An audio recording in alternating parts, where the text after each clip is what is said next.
Yo, this is episode 78 of Roundtable Discussions. Got myself, Real Mac, a.k.a. Rap Nerd, a.k.a. Relly Wilson, a.k.a. Relly Martinez, a.k.a. Really Rock Mac, a.k.a. Rodabaz, a.k.a. Dennis the Menace, a.k.a. Sophisticatedly Hood, a.k.a. the nigga that look like the nigga off the lemonade box, a.k.a. Puerto Rican Eazy-E, a.k.a. I forgot about that one. And I'm gonna end it with Tequila Pop. I really forgot about that one. And I'm sitting here with the bro, Ryan Mungin, aka Munge, aka Mungie, ooh, aka Dreaded Rasta, ooh, aka Mr. Low Key, aka one more. that man over there. That man over there. I like that. Before we start every episode, we start with the weekly recap. So if you can tell myself and the people that are listening and watching how your week was, that'd be great. Man, my week was pretty productive, man. You know, and I'm pretty sure everyone probably says that too, but with the art on the wall, I've been putting a lot of time into that. That's really taking up a lot more of my time. And also running my side hustle, which is my main hustle anyway, which is wholesaling, and I close a couple of contracts. So I'm definitely excited about that. Okay, and what's one thing that kept that motivated you and pushed you throughout the week to keep going? Oh, that's my main reason. It's always my daughter. She's been my why since day one. To be honest, I don't know what I would do if I didn't have her, but she's my push. Just wanting to put her in a better position. And how old is she? She's 13. 13, okay. Yeah. About to be 14, man. That's crazy. We old. My week was pretty standard. Work. This week was a little bit hectic because I had to train 2 new employees, and then I had a trade ride with pretty much every higher up in the company. Like the CEO was there, so I had to be on my P's and Q's and stuff. Yeah. But other than that, it was pretty standard, nothing out of my norm. What kept me pushing was this, honestly. My pod, just That's your baby. yeah, knowing I have to take care of certain things, and this is what I want to do with my life, so taking it a little bit more serious and things like that. But that's it. But if you guys are watching, as you can see, we are I'm draped in blue today. And I asked Ryan to wear blue as well, because today for one is Motivational Monday, and then Wednesday is the anniversary of the death of Nipsey Hussle. So to honor Nip, definitely wanted to be draped in blue. Just that he's one of the reasons why I personally keep going. We listened to Hustle and Motivate before we actually started, so that's the push. Like Nipsey's the keep going, as he would say, the marathon continues. Right. So that's why we're draped in blue today, and I definitely want to say rest in peace to Nipsey. The anniversary is Wednesday, so there we go. But before we start anything, can you maybe give the people an introduction or like a brief elevator pitch of who you are, if they don't know you? Yeah, no, wow, so that's a good one. I'll just say this, for the most part, I'm a devoted father, family guy. I think one of the things about me is my family, just a bunch of hustlers, and that's just in my blood too. So I do whatever I need to do to get it done and get to the next level. I'm gonna bust my ass every day. So that pretty much sums me up to the T. That was a good question. I've never heard anybody ask me that. Before we even continue, I want to apologize to the listeners and the viewers for last week. As you were listening, if you did listen last week, I had some technical difficulties, but I bought a new charger. So we back in the game, we talking shit on me. But seriously, so let me pull out my notes here. So I'll even tell the people how we first met, which was actually literally last week. Right. As you were working. Right. And I got introduced to you as like the artist. So knowing that, I have to ask you, when did you first notice that you had a love and a gift for art?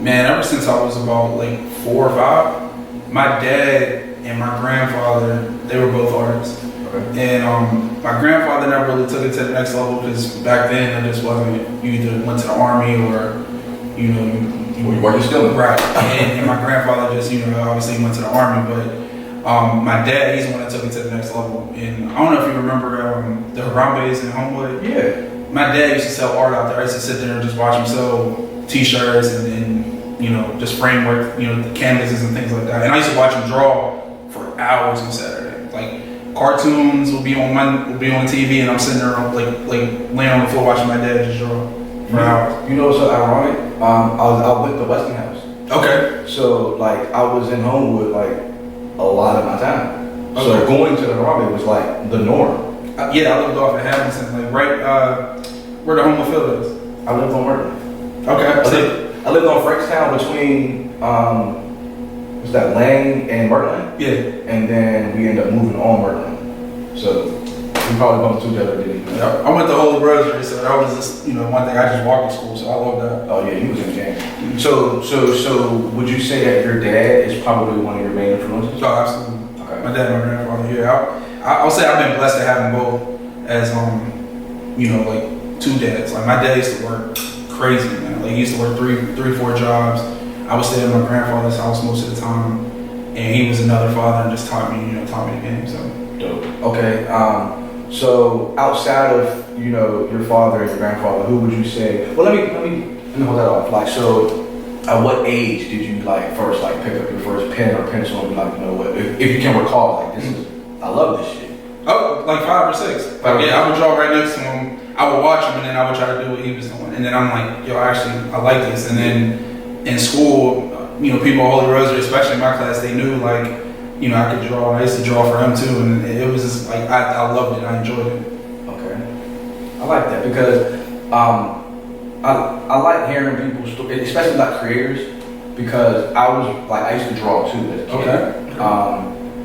I didn't have like love for it, but I knew I was gifted. Mm-hmm. So I just did it because I knew I was good at it. Mm-hmm. So I would like, someone would give me something like, hey, can you draw it? I'll do it and just be like, here. Right. But it was never like passion in mine. But like, you know, like talking to someone who has a passion for it, it's kind of dope because like I just like hearing the stories of a creator. Like how does it process in your brain? Oh man, my brain is always all over the place. Like I mean, I think I take inspiration just from about pretty much anything that I see. Like just driving on the way in, I saw a couple of things already. Like one on the side of a truck, and I think it was like a sign I saw on the way in, and I was like, oh, that's dope. Like, let me see what I can do to flip that or do something with it. So that my mind is always just like a camera, it just captures, and then I'm just like, let's just try to see if it works.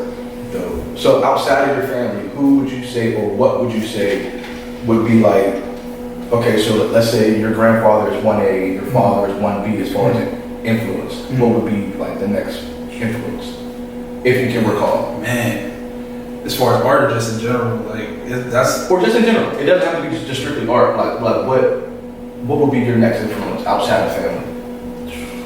Man, that's tough, man. That's tough because family, like to me. I asked the real questions here. That is, yo. That's a good question. Man, I would say outside of my dad and my grandfather,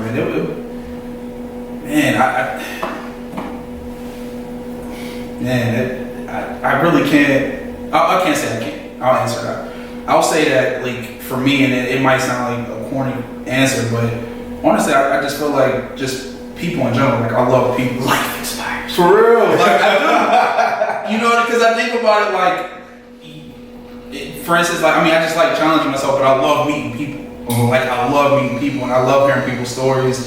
And I love seeing what motivates them. And I'm like, oh, okay, that's dope. And I like taking something from them and then me giving some, you know, maybe something they can take from me. So yeah, no, that's a good one. No, I really do think it's I'm getting better at this shit. No, that's fucking getting better at this shit. that was good. So, how would you describe, for people that don't know or never seen your art, how would you describe your style of art? So, and that's another one. But for me, I think I try to mix it up. I try not to be put in a box. Like my dad, he's always been the type to switch it up, and he always used to tell me like, just challenge yourself every time you pick up a pen or pencil. Just push yourself. Don't stick to one thing. Master it, but don't stick to one thing. So for me, I can't say it's just. I can describe my art as one thing. I would just say it's just life inspired. Like whatever I see and I want to do at the time, I'll focus in, do my research, and kill it. Okay. So yeah. Oh no, that's pretty much where I was at with it. It's just inspired by any and everything. I can't pinpoint it down to one thing. Is your father like that same, the exact same way? Exact same way. What about your grandfather? So it was interesting. My grandfather, and I didn't know this until maybe I was like in my late 20s, but my grandfather I didn't know he was into art like that. I just always used him sketch, but I didn't know how involved he was until I saw sketches of his. And he always wanted to be like a fashion designer, to be honest. I'm like, oh, it's not Bob. I didn't even know you went a completely different route. Yeah. But again, at those times, I just wasn't Isn't it the popular sad? choice. It's sad that like society, like not society, but the things that life throws at you, kind of like stopped your grandfather from pursuing his dream. Oh yeah. Like that fucking sucks. Yeah. Like, that's why I always try. I try my best to try to tell people like, man, go for that shit. Because you don't want to be 60, 70, 80 years old thinking back like, man, in my 30s I could have, man, do that shit. And if you fail, fuck it. Right. You tried. You tried. You doing a lot better than some of these motherfuckers that ain't trying. Right. Like, You're right. And that's the sad part is like, yeah, like you said, life and times can derail your whole, I had a passion for this, but it's like the times are telling you, that's not what a man's supposed to do right now. yeah. And my grandfather followed that mold, and don't get me wrong. I mean, he's started his own businesses and done things like that, but that just wasn't that's the path he really wanted to go. And I'm just like, I mean, that's just the typical story, and not to be rude or anything, but that's just the story of the average black man in that time. yeah, Like they just went to work. They went to the army or they worked at the steel mill. Right. If you lived in Pittsburgh, that was all they did. right, They got home, they gave their check to their wife, and just yeah, that was life. That was literally life. right. Fuck it. But for real, I mean, you think about it now. I don't think I can't say times really changed that much though. To be honest, I feel like maybe people have more of a platform to be who they want to be, but I thought the norm, which is, all right, you go to school, you get a good job, and you just work there forever. Yeah. Or not even work there forever, do what you can to advance. And that was just like the formula. But you know what I mean? But seeing like my grandfather, he took some risks. My dad necessarily, I love my dad to death, but I think he followed that mold, like that. My grandparents were like, yo, this is safe. Stay safe. Just follow this line. And it was funny because when I told them I was getting ready to do my own thing, they were like, well, wait a minute. You have bills. Wait a minute. You need to, how you support your daughter? Wait a minute. And I'm like, You're trying to crush my fucking dream. right? And I was like, I should have never told you. Should just kept this shit to myself. Right. They just said, like, yeah, I'm still working. Yes, it's going good. But it's just so crazy how quick that can turn because of that mindset. It's just like, yo, this is the model for life. Like, you gotta follow that. Don't go off the path. Don't start a podcast. You gotta stick to your job. Train people. Do what you need to do. You know what I mean? Right. Do that and see what happens. Like, I'm gonna follow my dreams, like regardless. And I'm 34. I'm not sure how old you are. 34. 34. You're the same age. Our generation. I feel like if you're born between like 83 and like 89, 90, we're bred different.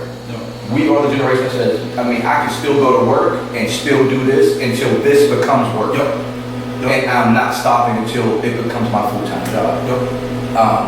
But we're just a generation that break molds. And I just think it's so dope that I'm a part of that. We're living it in real time, and it's like some dope shit that's going on right now. Right. We're in the middle of that story. We're writing the chapters right now. We're writing it as it's real time right now. But we kind of got on the But it's good. So talk about like what your style would be, and it's kind of like I would say you're like it's like a little bit of everything. Yeah. Well, what are your thoughts on some of the things that society deems as like perfect art, if you want to call it that? Like, let's say, for example, like a Van Gogh or like the Mona Lisa, where people, oh, this is a perfect painting. Like, what's your thoughts on things like that? I mean, I feel like art is so broad to say that one thing is perfect. You know, I feel like what you can say is your expression that was really good. Like, hey, how you expressed the way you felt that Mona Lisa looked, and you put that on the canvas, that was beautiful. Yeah. But I feel like it's hard to classify, to put anybody in that perfect art circle, because art is just art. Like, art is so broad, man, and it's beautiful, man. Like, I mean, what you do, to me, is art. This is an art, and you're perfecting your craft as we speak. Mm-hmm. You know, at each podcast, you know, like you say, you get better and better, and you know what to. Can you say that there's a difference between your first podcast and now? Absolutely. Right. Absolutely. I wouldn't dare tell y'all to go listen to that first episode. It's not like episode like I don't want to cut. I like when I started doing interviews and up. Right. They're up. So that old shit. I mean, it's cool, but nah. But you took it. You said, hey, you know what? All right, I painted something, but let me change it a little bit. Now, okay, I like this style. Let me stick to this, and then let me expand on it. For me, that's art, like music, you know. But as far as pictures and paintings and sketches and things like that, to me, there's no. I can't put one person's style and say, oh, that's the best. I mean, I feel like your expression of it is your expression. It's either people like it or they don't. Mm-hmm.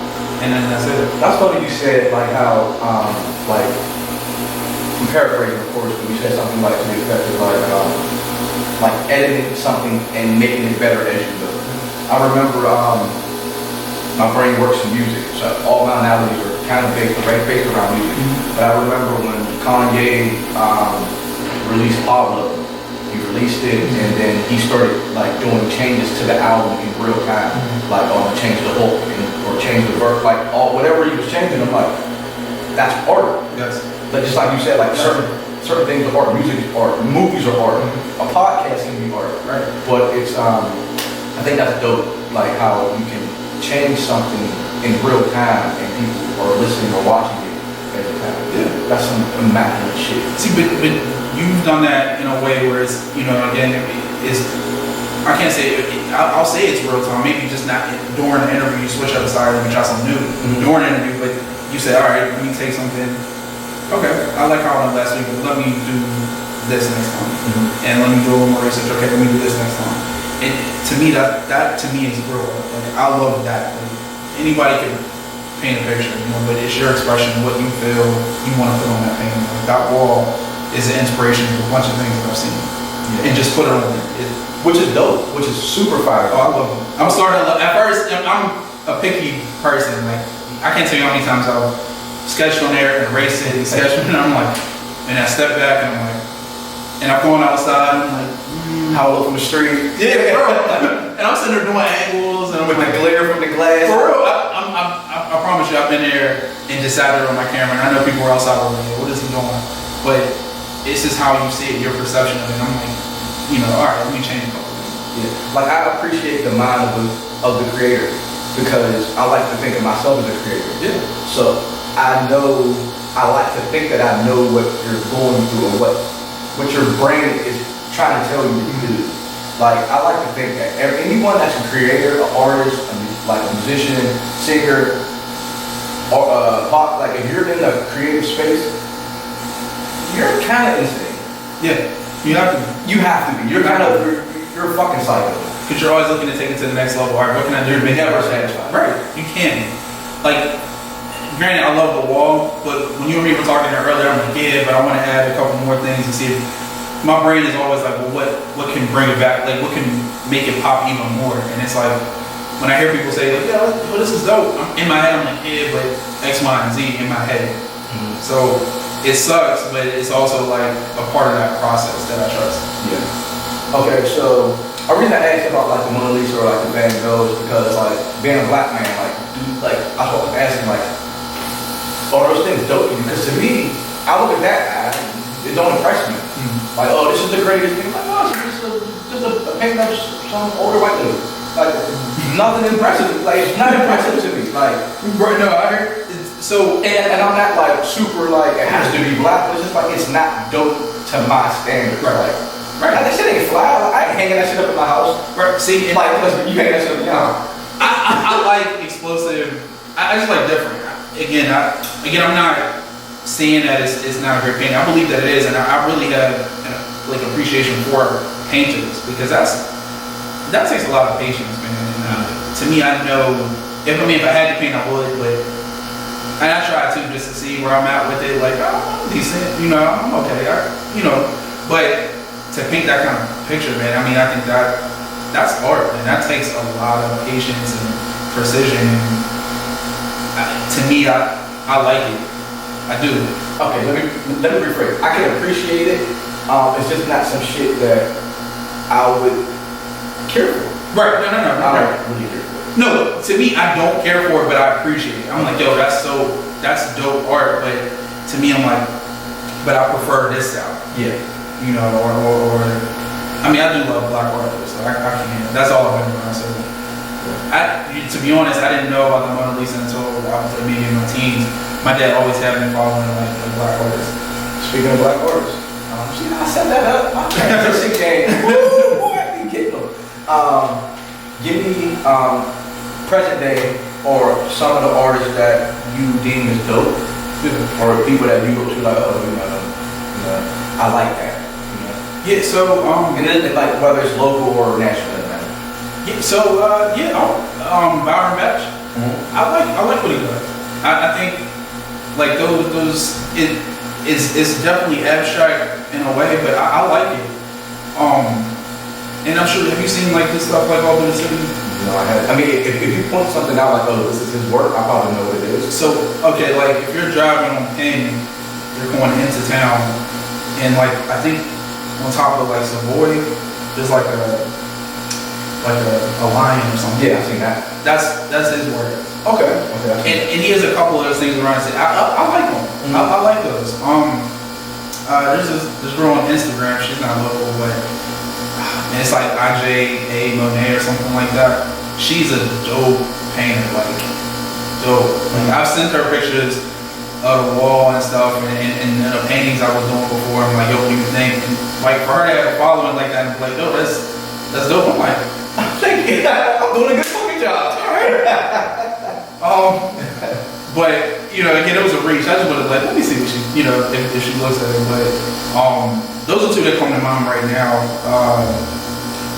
Even Kevin McCoy, if he sees this, man, he used to paint and he did some dope artwork, and I bought some off him. Now my daughter loves to this day still. So I got 2 paintings I bought off Ken at my crib.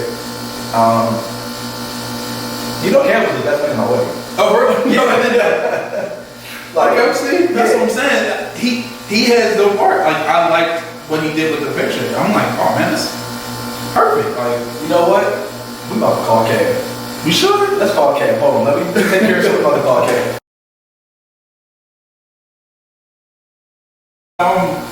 Like my daughter has that picture still. She still has it on her wall.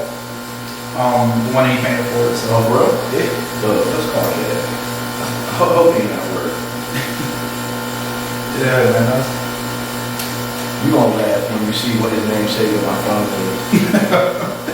I didn't know he was your best man. That's crazy. You watch Curb Your Enthusiasm? Yo, I love that show. For those I can't see, Kev's name on my phone is Leon Black. Yo, I hear his voice right now.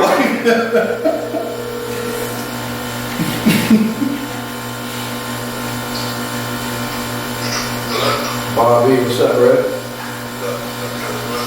Not much. Hey, I got you on speakerphone and you're on the podcast right now, so don't say anything too loud. That's crazy. Hey, I'm sitting here with the good brother. Hey, okay, it's me, it's Brown 100, man. What's going on, man? So we were talking about art, and I asked him of some people that some art that he loves, and your name came up. So, put you on the spot, on the podcast, on YouTube, and you're getting recorded. What's going on with the art, bro? Like, you are kind of famous, bro. A little bit of notoriety. See, I put all my friends on, whatever type of dope shit I got going on. But why did you stop doing art, or why aren't you doing it as much?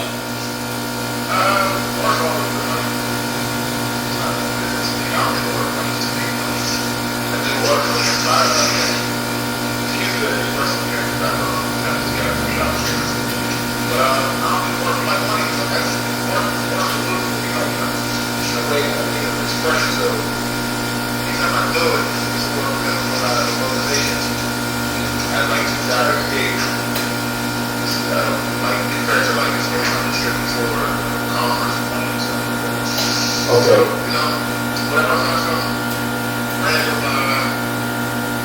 Motivation or inspiration or want to bring somebody else to this life. But Kev, you created generational art, man. My daughter loves that picture, man. For real, like that still hangs up in her wall. So. That was one of the things that around that time I was refusing people. I think probably the first one, to be honest. We either use jackets or for Hillcrest. I know around that time I did about all three. It was father. It was cool. It was like all father, son, father, daughter. Portraits. And that was really fun. I really liked that. It was really cool. Really cool projects. Like trying to capture these likeness and bring them together. Hopefully people enjoy it as much as I enjoy making them. That's good. Hey man, look, I'm gonna finish up the interview, do my thing, and I'm gonna hit you up when I get done, bro. Alright, peace out, kids, man. I appreciate y'all calling and dropping the line with me. Next time, probably put a text or something. No, baby. We live, baby.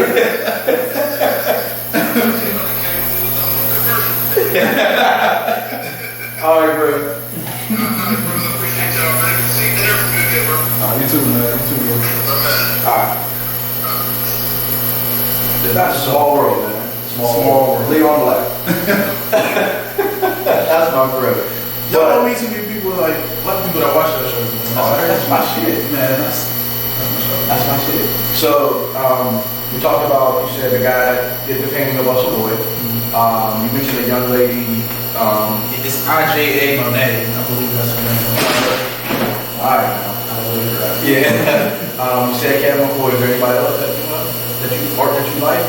You know what? I mean, like if I see something I like it, I should do more follow up to see who does what. Like those are the two that stick out to me. Those three that stick out to me the most. And Cavs, I've had that picture since my daughter was like 6. So that's or 6 or 7. Man, it's been going on for about 7 years now. I had that picture, so it's been a minute. But again, that one is just that'll never get old because that's our favorite, me and my daughter's favorite picture. So and he brought that to life and put that on canvas. So that's just in our room, like yeah, like that. And someone caught that picture and I didn't even realize it, and they sent it to me in an email, like randomly, like a few years later, like I was going through pictures because it was my daughter's birthday, but I think somebody like was taking pictures and it was like a friend of a friend, and I was like, oh, this picture is actually dope. Like I'm holding on to this, and my daughter was like 1 or 2 at the time, and I was like, yo, I gotta get this framed, and I'm like. I saw Cat putting up pictures. I'm like, oh no, I need to get him to paint this thing, and he did it. So I'm like, oh, this is it. Speaking of Cat painted 2 pictures for me. The first one he gave to me on my birthday. One of my good friends, George Cowles, passed away, and he painted a picture for me, gave it to me on my birthday. And the second one, I asked him to paint the Biggie and Puffy vibe cover, and he did that for me. Yeah, shout out to Cat. He's texting me right now as he doesn't know, like I'm doing the interview right now. Like, leave the fucking know. But let me get back to my question real quick. So you mentioned earlier that you're not really like the painter type of artist. Is there a reason why you don't really paint? again, I'll take it back. I think I tried at one point, but I think for me, sketching, I had so much more control over a sketch, like with just pencil, than I did with an actual paintbrush. And for me, when I'm bringing something to life, I like to sketch it. I like to play around with it. And then, okay, I don't like this, but let me just shade it in. Painting, for me, I just wasn't able to mess it up. So sketching that just became my world, and I just stuck with it. What would you say would deem to be your best piece or your best piece of work that you've done? I always say it's the next one that I do, because again, I'm always trying to push myself to, all right, let's challenge yourself to do something different. For me to do, the wall, I'm appreciative to Mel and Sid for allowing me to do this. I've never done a mural, and I've never used chalk art to do it. So me, I'm like, let me just challenge myself to see what I can do. And I was like, man, please don't mess this up. Please don't mess this up. But no, but for me, it was just like, I always feel like the next thing that I do is my best thing. I like that answer. Even though I didn't want that answer, I like that answer. I like it because it's like, I ain't trying to like say I did something for somebody, and, like I was the best over here. Right. You ain't trying to fuck up your relationships. So the best work he's done hasn't even been done yet. Right. Like Right. he ain't even peaked yet on you niggas. Right. Swag. So I mentioned earlier about like I enjoy, like I appreciate artists, because we're all a little bit insane. We are a little bit. Yeah, I think we just pushed the envelope all the way. Yeah, We just control a little bit better. but can you maybe walk us through your creative process? Like, okay, so someone asks you to do blank. Yeah. Like, walk us through the process. Like, do you listen to music? Do you have to get into a certain vibe? Like, what's the whole process like? No, this is a perfect example. So Sid and Mel, they really didn't give me a lot of direction. They just wanted me to just bring fish to life on the wall. And to me, I'm like, okay. Usually some people have like, oh, I need this X, Y, and Z. And to me, that's not it doesn't put me in as much a creative space. But when they say we don't care what you do, just bring that essence of finish to life. And I'm like, all right, cool. So now you have a little more free range. So for me, I'm not as tight on what I need to do. So for me, yeah, music comes into play, but I really need to, what I do is just try to get as much information about the business. Like, hey, when I talked to Mel, I was like, yo, give me 5 words that describe finish to you. And then I started to build off that. Okay. And I'm like, okay, what can I put that's motivating? What can I put that brings strength or stability, passion? Like, how can I bring that to life without making it seem like I'm just putting passion, motivation, just putting those words there. What can I do? Like what figure or whatever defines passion? Yeah. And then you go from there. Right. And so that's a part of my process. Then I just started to outsource. Okay, let me just drive around and start pulling inspiration. Okay, I like that. Okay, I like that. And then to me, for this, I remember the busway, and I remember that art like it was yesterday. Mm-hmm. And I'm like, let me bring that to life, like in a way that still, brings the finished brand to life. So, and then I do a million sketches. So trust me, that process is never fun. But I have it all complete. I'm like, I don't like it, and I ball it up, and then I'm like, Start all over. I can't tell you how many times I did this sketch on the wall in my room, man. Yeah, you're insane, bro. For real, like I can't tell you how many times I bought it. I've gone through at least, and no, this isn't a lie. I've gone through at least 2 or 3, 2.5 sketch pads. Just no. And then I got smarter and started grabbing a trace one. So I'm like, let me just trace some things that I like and then throw the rest of it away. So yeah, I have a million sketches at home. Okay. I didn't throw them all away. Some of them I threw away, but you gotta keep them. So that way when you make it to the level, it's like, oh shit. I have pictures from day 1 up until day whatever it is now, where it is, and I'm like, okay, I'm bringing that vision to life. So let me give you some advice real quick. Something you should do. You got a camera? Yeah. Buy a camera. You should be recording this shit. And I should have, but I didn't do it. You should be recording all of this shit. I should. And putting together a documentary. I should have. I should. That would have been super fire. I should. And they could have played it on the screen. That would have been fire. That would have been dope. One of my friends was telling me I need to build this as a portfolio, just to say like, hey, now you don't just do sketches, you can do murals too. I'm like, yeah, I probably should. Yeah, you should. So let me ask you, and people that are watching this on YouTube, we keep looking in this direction because that's where the mural is. So, but you'll just see it eventually, if you haven't seen it already. But how long did it take for you to actually, like, as you say right now, you're not finished. Right. When did you, like, your first day starting that? You said when? Or? Yeah, like when did you first like put chalk to board? Oh man, it probably had to be what 3 weeks ago. Really? Three, almost 4. It's almost been a month now. That's a lot of work in 3 weeks. You know what though? The crazy thing is, there's been days where I had to take like a step back and just say like, all right, Ryan, no drawing today, just sketch today and just see what worked. So I take a bunch of pictures before I leave just to see where I left off, and I'm like, okay, I like this, I like that. Okay, let me see if I can improve on that or add something behind it or whatever. So yeah, it's almost a month. It's almost been a month now. Okay. And you mentioned music. Do you listen to music while you work? Or I do. You do? But I do. What artist would you say is like your go-to, or genre or album, whatever, like is your go-to to get me in my zone? Yo, you know it's crazy. I'll listen to like what's my man's name? Anderson. Anderson Paak? Yeah, yo, I listen to him. Okay. Like for real, I'll just let him. To me, I think what he does is different too. Like, you know what I mean? It's not just I think he grabs a little bit of everything, to be honest. So for me, it just so that puts me in that space of being creative, because when I listen to his tracks, they're definitely different. And I'm like, all right, cool. He chose to do this on the track. Okay, cool. But for me, it just puts me in a mindset of being creative. Okay.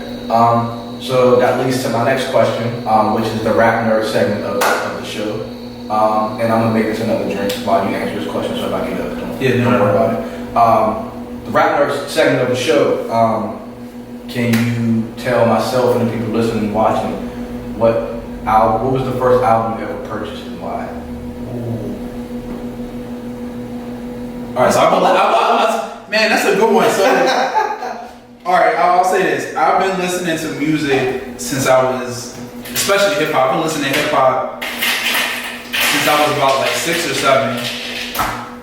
My brother, when we were all in the same room, he would play like junior high. So that's how I became a fan of Biggie and Lil Kim, and even Lil C's. I liked him too at the time. So I'm assuming your brother's older. Yeah. How much older? My brother, he's gonna kill me, but I think he got about like 6 years on me. So but we used to listen to that, and that's when we had like the tape. So you had to like flip the tape, rewind it. You know what I mean? You remember the little cassette? So yeah, we all did. You know, you couldn't just skip to the next shot. You had to fast forward and make sure you got it right. But we used to listen to that, and that's when I became a fan of hip hop. But the first one I purchased, man, it had to be Kanye. Dropout? Yeah, that was my first one that I purchased. Now I was, remember back then we used to burn CDs and stuff, but the first one I actually purchased was Kanye. I was like, I can burn this. I had to listen to this. That was what, 03? We got technology, baby. We got technology. I thought I might have been a little like maybe 06, but I could be Kanye was maybe I'm wrong. I don't know. College Dropout was 04. 04, okay, all right, 04. What made you cop that album? And what is it about? Like, why did you buy that one first? Like, why was that your first? Man, because I heard, because Kanye was different to me at the time. Like, it still is, but like to me, he was this different sound. Like, it wasn't straight thug. It wasn't it wasn't hood. Like hood. It was hood-ish. But I was like, yo, I like this dude, man. Like, he's making his own music, rapping to his own music, and it's hot. I'm like, yeah. And I would listen to that track, that album, like all the way. The album is fire. All the way through. I still listen to it. Yeah, my favorite song on that album is, I believe it's the last song, Last Call. Mm-hmm. Where he tells the story at the end. Yeah. I I believe it's called Last Call. Yeah, Last Call. Yeah. If you haven't listened to Last Call, listen to that song, but make sure you listen to the entire story. Yeah. That story still like gives me like chills. I love that story. Yeah. What's your favorite song off that album? Oh man, it's hard to say, but I would have to say Last Call, but I don't know, man. I promise you, I listened to them all the way through. Like, I'm trying to think of it. I listened to it all the way through. I'll say that was the first album I actually just had on repeat. Just Never Let Me Down. Get I'm like, High. it switched it up though. I mean, obviously, 2 Words. That shit. Family Business. This whole album is really fire. Like you really can't pick a bad song. All falls down. Like, so let me ask you this now. I'm gonna That's ask the only one I was skipping though, because I was on TV too much, and I was So that was your first album you ever purchased. Who's your favorite artist, rap artist of all time? Man, This is a non-judgment zone. favorite artist. So I'm glad we were born in the era that we were. Yes. Don't get me I wrong. love our era. I like some of the newer artists now. But I will say though, like I'm a fan of lyricists, man, and Biggie is still my favorite, man. Okay. He was the first artist I listened to, and I think I just love the way that he put words together and made them rhyme. I'm like, and then his cadence to the beat, I'm just like, yo. You want to know why I asked that question? Yeah. So I was talking to one of my friends, and we were talking about music and like how like someone's favorite rapper or artist says a lot about them. And like you can, if you ask somebody who your favorite rapper is, I can tell a lot about you just by you answering that. So what does that say? Biggie's your favorite artist, and you like storytellers. You like storytellers, you like somebody to paint a picture. You're an artist, you paint pictures. Biggie is the perfect picture painter. Smooth. Who's your favorite? My favorite is Jay. Okay. And what does that say about you? I think it says never satisfied, because Jay has everything underneath the sun, Right. and he still pushes the envelope to say, no, I have to be better. Yeah, And while I'm being better, I'm bringing my niggas with me. That's what this platform is. If I have a platform, I do have a platform. If y'all go through the list of the guests, they're all my friends. But if they're not, it's people I just met. It's like, yo, fuck it, let's do it. But as long as I got the voice in it, if I get the door, my niggas is coming. Right. So That's how it should be. but Biggie is the storyteller. He paints a lot of. He paints a perfect picture, and he's versatile, which is something else you like. Yeah, Because Biggie can write a hood song, a chick song, a radio hit, tell a story, talk some fly shit. There's nothing Big can't do. Right. The only knock I hear people say is like we didn't really like get too big, didn't really give us that like that Dear Mama, like that emotionally attached song where you understood Christopher Wallace. Sky's the limit still gets to me, man. That's still But I think people not. But I get what you're saying. It's like a personal. I get what you're saying. You know what I mean? Right. But other than that, like there's nothing bad you can say about Big in his rapping. And it's crazy, only had what, 3 years in the rap game? Like big rap game? Did he have 3? Like a 3-year career? Yeah, I think Ready to Die, and then he only had 2 albums, but I think those 2 albums came out very close to each other. So he didn't even get to, like, my thing is he didn't get to evolve like most rappers get that chance to, like, all right, I went from this stage of my rap game to now this stage. Like, even with Jay, 94 to 97. he's going from this stage to where he's at now. We're like, all right, I'm gonna show you the game now. Like, Holy shit. OVO. All that information is fucking stopping over it. Oh shit. Are you fucking serious? Alright, just stopped. Alright. I don't know how much we missed out. Hey man, I'm going through some technical difficulties, man. Look, as I see, this shit just started. I'm not sure where we left off at, but we were talking about Big. Yeah. And his career, 94 to 97, and you mentioned something just right after that. Oh no, I was just saying we didn't even get to see him involved. Like, you know, and even with artists today, they've started at one stage and then they progress to other things. So like for me, like you have to keep pushing the button. Like my dad, he's evolved as an artist. He went from one style to like I can still go back if I want to, but I can change it. It just keeps stopping.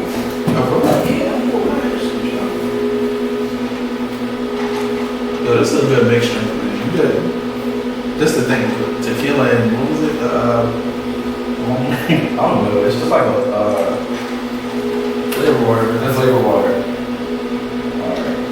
Let's figure something out.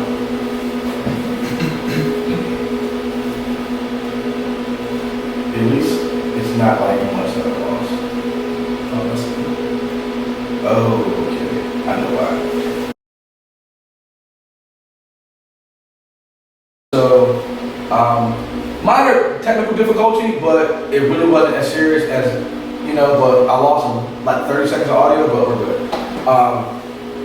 My next question would have to be, how long have you known Mel and Sydney, and like, you know, like how did, I mean, I understood you've been doing this for a month, but can you walk us through the process of them asking you and to, you know, to become like their featured artists of their new store?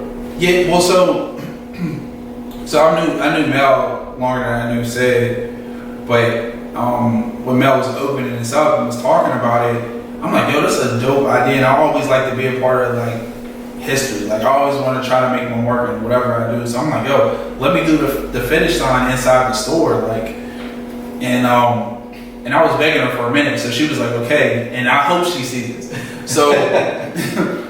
So she was like, all right, cool. So I'm getting everything that I need, the stencils, all of that stuff. I'm like, all right, bet this gonna be a dope finish line. Mm-hmm. I come in like maybe like not even a week later, and I'm like, oh, snap, you got somebody to do the art? So she was like, somebody came in and did it, and I'm like, my heart was hurt. So I went to the store and bought after this one. Okay, did you do this? No, I didn't do this one. I think the same person did this. Okay. Don't get me wrong. I mean, I feel like they did a great job. I'm not gonna shoot anybody down. But I was like, all right, so I gotta do something in here. So she was like, all right, you can do the chocolate ball over here. I was like, all right, bet. Do not let anybody do this. And so that's when the process started. And, I just asked them like, well, what are they looking for? What represents finish to them? And they were like, yo, just do your thing. But this is what these words represent. Mm-hmm. I'm like, cool. Okay. Yeah. But I'm still hurt about that. I hope Mel sees it. I'm still hurt about that one. Mel, we gotta redo that. Mm-hmm. No offense to the artists who did it, but we gotta redo it. Right.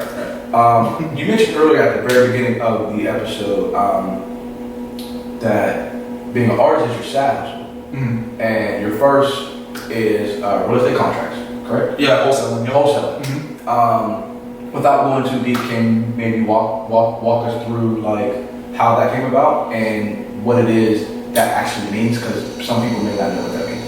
Yeah, so okay, so for me it came about like 6 or 7 months ago. I quit a job, the corporate job I was working for. I was working for a bank. I was working there for 10 years. Decided it was time to move on. That was a very difficult decision for me because that was security, that was safe. But I was like, let me do my own thing. Let me be my own boss. I've always had a thing for like homes and houses and renovating and things like that, but I never really understood the process. So I had took a class, and wholesaling just seemed like the best option. At the time, it was telling me, they were saying you don't need a license, you can operate wherever you want to, and this was during the pandemic too, so it was probably like the worst time to try to start a business. But for me, it was just like I was wrestling with the decision to leave for a year and a half. So I ended up doing it. And how the process worked for me and what I do now to this day is I use a system. I found a list of leads for people that are absentee owners. I call them up, see if they're motivated enough to sell. I'm an investor, so I don't put any of my money down. Mm-hmm. But I tell them like, hey, I'm interested in your property. This is what the market's telling me. Let's make a deal. Mm-hmm. And I've had a good month this month, but at the same time, you hear a lot of no's because people Look, people want market value, and as an investor, you don't pay market value for it. So for me, that was where, I was still learning at that end of it, of hearing no all the time. I'm like, I'm making hundreds of calls and I'm hearing no's because people are greedy. And don't get me wrong, Hundreds of calls, hundreds of thousands. He's the man. Lord. But you know what though? To me, I'm operating out of Atlanta too, so I'm not doing anything in Pittsburgh yet. My goal for Pennsylvania, for Pittsburgh anyway, is to buy property and own it here. I don't want to sell it to a business. That's already happening enough in our community. And Homewood is an area for me that's near and dear to my heart, so I want to rebuild and own it, and give it back. I don't want to. Time out. Before we even continue, it's just now clicking. Me asking you to wear blue was right up your alley. It was. It was. That's what I was like, okay, let's go. I got a closet full of blue. And I was like, let me. I was like, but I didn't have anything that represented anything local, so I was like, oh, let me go hit up, David Fresh and David Branger. Watch, viewers, listeners, definitely go support David Branger. Yeah, that was like, let me go stop there today. That's how my process works. Now again, I'm still learning every single day. I wish I would. I'm still learning. I'm not at a level of some experts or anything like that at this point, but I'm learning. Not yet. But I'm getting soon coming. Absolutely, soon coming. Where do you want to take this your art? So what do you like? What do you? What's your short-term goal? And short-term goal meaning, let's say 2 to 3 years, and then second part of that question is, what will be your long-term goals 7 to 10 years? Man, that's you asking the right. I'm trying to tell y'all, man. Some good questions. Brilliant Wilson for real. Y'all can fucking play. You asked some good questions. Put my man, as far as the art for me though, like to me, I just want to make some art that impacts people, man, and it impacts whether it's a business or people walking past and seeing it.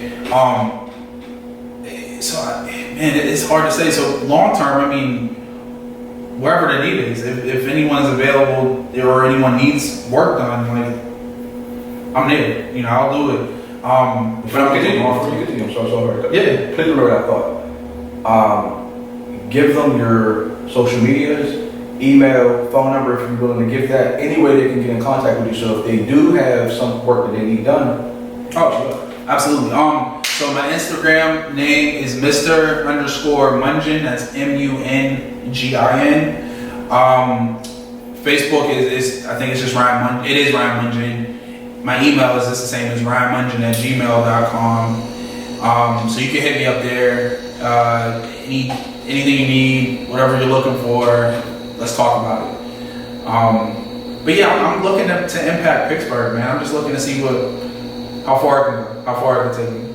I've always been like a secret artist, I'll do little things, and not really put my name on it. But I think this has really challenged me and just opened me up to like new opportunities. Yeah, like I said, we literally met 7 days ago. Right. Literally 7 days ago. Right. And I was just like, oh shit, I like this shit, cause I'm not an artist, but I'm an artist, so I understand the process and the mental capacity it takes to do some shit like that. So I'm like, oh shit, you wanna come on the show and talk your shit and get your shit out there? Hell, we look. Yeah, and I was saying the same thing, like, you might ever do me? Literally, we met 7 days ago. Right. On accident, I would say. Really on accident. Yeah, I thought you were a customer come on. I'm like, oh man, I'm gonna tell them like we're closed, But they mailed me as soon as you ran here. I'm like, well, she's like, I completely forgot. I'm sorry. No, it's all good. And definitely shout out to Mel, Sid, Fish. Everything they're doing is extremely dope.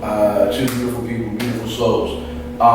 And since we're on the topic of them and Finish, Finish sponsors the Healthy Tip of the Week.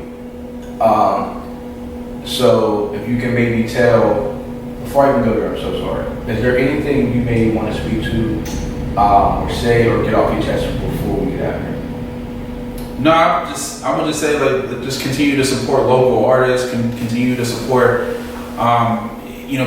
your friends that are trying to do something special, that are doing something special, and just it starts with one person spreading that word, and I still believe that the oldest and most effective form of marketing is still word of mouth. So if what we're doing here, we're building, we're creating, just support that. No matter what, everyone's so quick to buy the hottest brand. Start local, build that, and I feel like that's important, and that's what we miss a lot of, especially in Pittsburgh. I mean, I love the support what they're doing for Finish. I love what you're doing. Thank you. Shout out to the hard work that you put into it.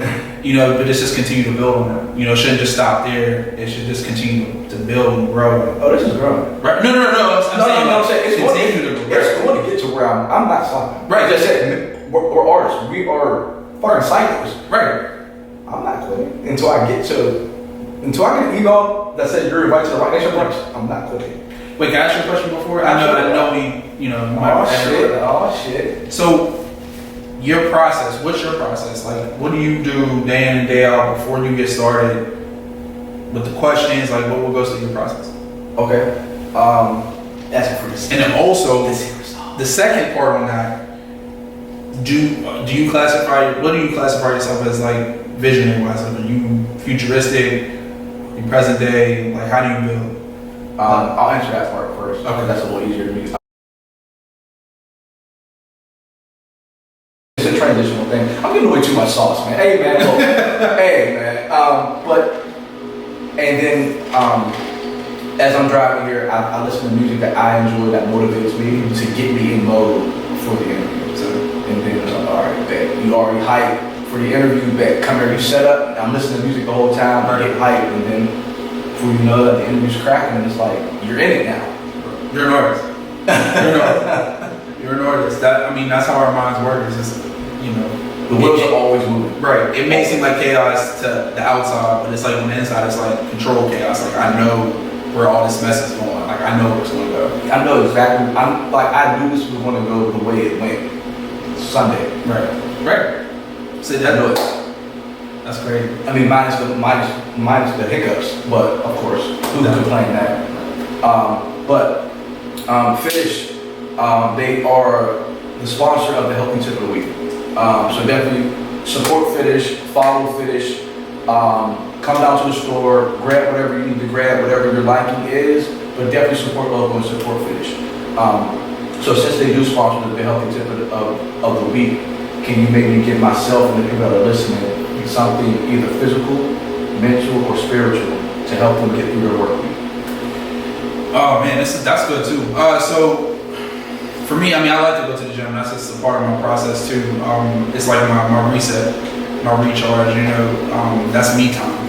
Apart from being a father, it's just like, all right, I can go to the gym and just be me. I mean, don't get me wrong, I still look at my phone. My daughter hits me up in there, but I would say one thing that helps me a lot is do your own self-assessment at the end of the day, but at the beginning of the day, meditate on how you want your day to go.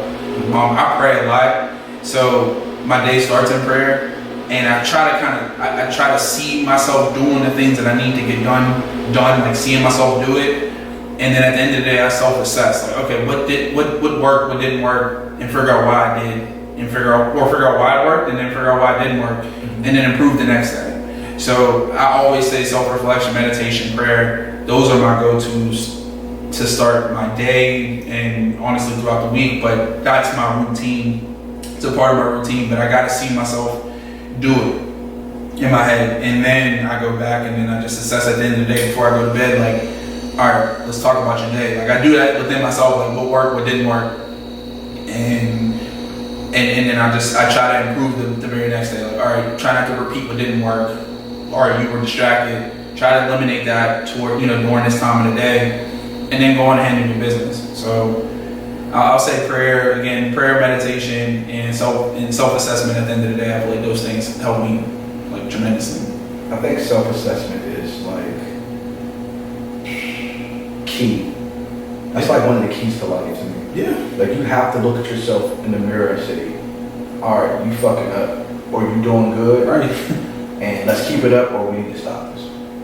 And I think that's like one of the keys to life. So that's a great opportunity. But you do that with your business. You know what I mean? I'm sure you picked out some things. You said you switched it up and just went to interview. So you had to do an assessment like, all right, this isn't working, let me scrap it, or it is working, but let me improve on it and do this. Yeah. So I mean that comes with self-assessment that you have to do at the end of the day. Otherwise, you don't know where you left off. Right? You don't know where you left off. You don't know what went well and what didn't go well. And to me, I have to do that. Like moments I don't, if I fall asleep, sometimes my next day can be a little out of whack. But I'm like, all right, this is what we're gonna do.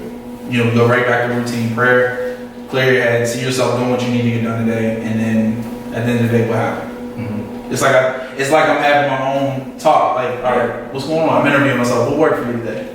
It's where artists are psycho. Ladies and gentlemen, we are fucking psycho. Right.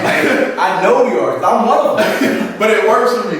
Like I envision myself sitting where you're sitting. It's like, all right, tell me what happened. And it's like, all right, you know. And I gotta be honest. I can't make any excuses if I didn't get it done. Wow. Yeah. I'm pretty sure I'm gonna probably get a lot of texts or DMs from people who are artists who are just as psycho as we are. Like, yo, you understand me, because I do. I'm just as crazy as you are.